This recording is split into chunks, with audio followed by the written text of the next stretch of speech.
أسعد الله مساكم مشاهدينا الأفاضل بكل خير وأهلا بكم في برنامج أعرف نجمك. هذا البرنامج يجيكم كل يوم عبر قناة النهار نستضيف فيه نجم من نجوم الجزائر. اليوم معنا نجم رياضي كبير غني عن التعريف. معنا محمود قندوز. مرحبا بك محمود. شكرا هالتيس ونشكرك لأنكم صنفتوني مع النجوم. تواضع. الله يسلمك. وانا اصلا بصراحه ما كنتش نجم، كنت يعني لاعب لي كل يوم في الفرق، يعني في الجبهه. هو واحد من أبرز اللاعبين في تاريخ الكرة الجزائرية. محمود قندوز هذا الاسم الذي أعطى الكثير كلاعب ولا زال كمحلل وناقد. فمن أراد النجاح ما عليه سوى تطبيق نصائح قندوز. القندوز باش يفوز بالطعام ما يصير معجوز، ونطع شيخ ويضحى محروز، واللي عصاه هذاك مدلال. انتوما ما تحبوش الصح، ولازم المشاهدين كاع يعرفوا باللي ما يحبوش الصح. ما تحبوش الصح انتوما، ما تحبوش الصح. ما تحبوش الصح. لا يا مشاهدين او كثر من الاستوديو وما يحبوش الصح. وانا صار كي كسر الاستوديو راح نبقى ما يعرفوش هذوما ما يحبوش الصح. ما يحبوش الصح. ما يحبوش الصح.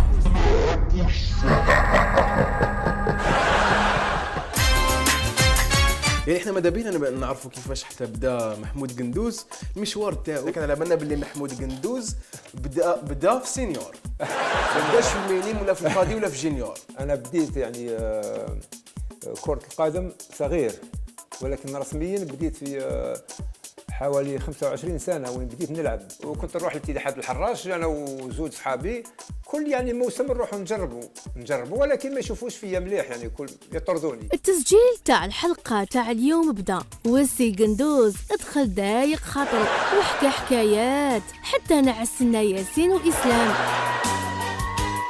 هيا نسمعوا واش راح يقول، بالك راهم غالطين تعرف فيه. زمان في الكارتي يعني نلعبوا من 8 تاع الصباح حتى وهذيك بحد ذاتها كانت تكوين، وحنا ما كناش عارفين. يعني تلعب بالسبعة تاع الصباح حتى 12 تاع الليل. 7 ل 12 تاع الليل، شوية سي قندوز. تلعب بالسبعة تاع الصباح حتى 12 تاع الليل. ياسين إسلام عندكم الحق، رقدوا. احنا حابين نعرفوا كيفاش محمود قندوز وصل للمنتخب الوطني. اسلام خليني انا نبوزي له لي كيسيون باش تبان انت راني ماضي. فاهم؟ خليني انا نهضر ومن بعد نورمال خلي لي داير. استغفر الله، ما دير قدر ما والو. انا راني ماتر، خليني انا نهضر مع السيد. معليش انا عبالي بلي خاطيني شويه فوت مي راني عندي لي. لا ما انا نعرف. انا تعيط برك يا خويا. معليش خليني انا نسقسي. سي بون.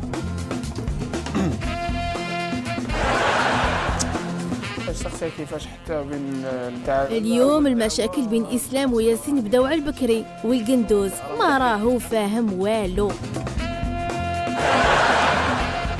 يعني كيفاش كانت ردة فعل محمود قندوز كيعيطوا له ليكيب ناسيونال؟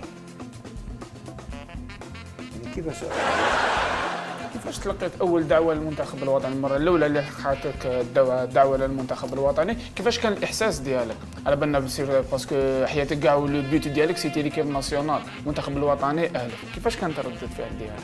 لا هو بعد ما بديت يعني في عمي محمود بصح انا بوزيت لك لا كيسيون ما ريبونديتيش ولا تريبوندي له. خلينا كيسيون، خليني انا بوزي لا كيسيون محمد. سبحان الله.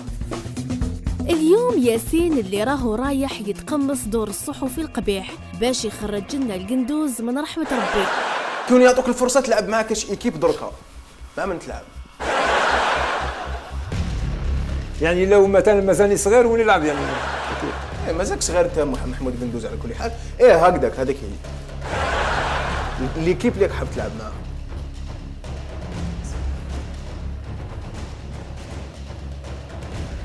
مش عارف هذا راه مباشر ولا ماشي مباشر. سجل يعني شنو نسجلوا قلنا برك ليكيب اللي حاب تلعب معاها. كيفاش نلعب معاه؟ ندربهم ولا نلعب معاهم؟ تلعب معاهم محمود.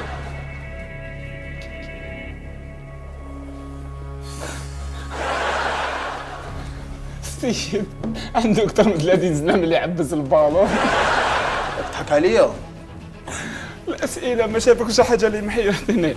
انت راك تعيط عليا الاسئله. يضحك. غير عيط تضحك عليا على الاسئله اللي انا نبوزيهم. وانت الاسئله ديالك السيد الله يبارك ولا مدرب اونطرينا حكم هادو على بالي بهم. أنا قلت له أنا حبيت نقول له حكم فرق في لبنان في فرنسا. لانه حاليا الجيل الافضل بكثير من السابقين، بدليل انه راحوا للدور الثاني من المونديال، وانتم راكم بعد بزاف عن الجيل الحالي. صح هادو لو كان ما لعبوها لهمش يروحوا للدوزيام تور. ما هو رد محمود قندوز؟ تدافع عليه؟ بيان سور ندافع عليه باسكو انت راك غلط. يقدر يدافع على روحه. شكرا راهو يدافع على روحه. هما لو كان ما لعبوها لهمش يجوزوا للدوزيام تور. يجوزوا انا ندافع على روحي. دقيقه يجوزوا للدوزيام تور هما يا راجل. تفضل راك تهمتني بشي ولا ندافع على نفسي؟ تفضل محمود. ما كانش فرق بين الاجيال. احنا رحنا لكاس العالم والجيل هذا راحوا للدور الثاني، ممكن الجيل القادم يروح مش عارف نصف نهائي. لا، وهذا اللي خلقوا هذا يعني نقدروا نقولوا انه الجيل الحالي افضل على الجيل السابق. لا احنا ما قلناش العكس، افضل وافضل، لكن احنا المشكل تاعنا هو قلنا اللاعبين منا فريق من محلي. كي يشوفوا اللاعبين تاع المستوى خلينا نهضروا محمد، خلينا نهضروا.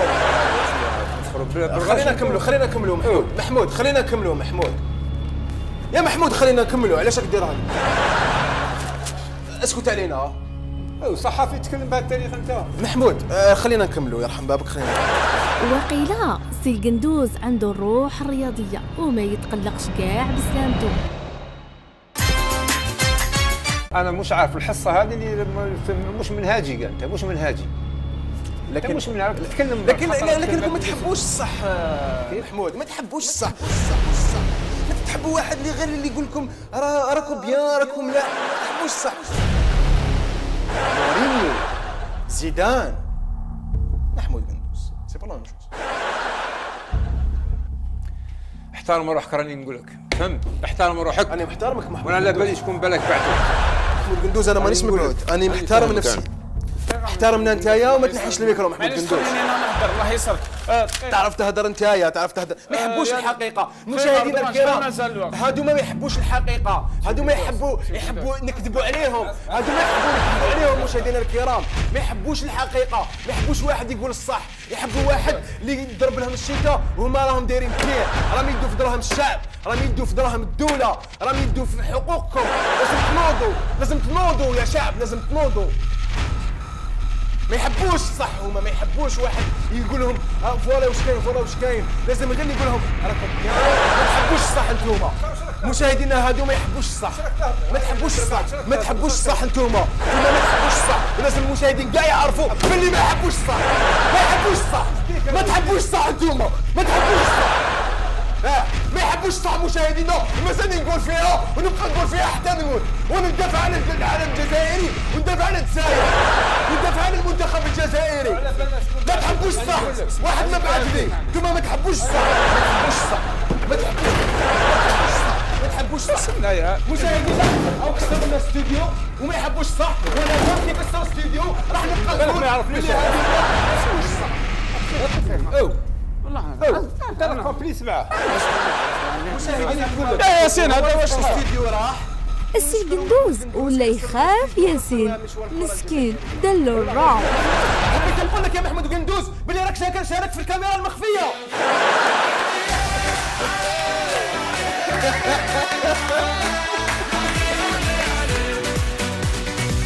هما تاع دوكا خير من تاع لا باسكو سا سيرتان مومون يعني قال الكلام اللي كنت ندافع عليها انا، هذه تاع لي جينيراسيون تاع مي هو تخلى قلت انا سيري والله سيرتان قلت ايميسيون كيما هذه يعني زوج صحفيين مش متفاهمين يعني على الموضوع على بعد قلت ممكن حبوا يعني يسامبليفي وحبوا ممكن يخرجوا من العادات، ولكن حتى هذيك تاع الجيل وهذوك احسن منكم يعني كاين الناس اللي كانوا يتكلموا على هذا امنت يعني على الاخر لما شفتك انت يا سيدي عمك ثوره سي با بوسيبل هذا واش حاب وتما حسيت انك بعتوك يعني الناس اللي حرش اللي كنا مثلا نتكلموا عليهم.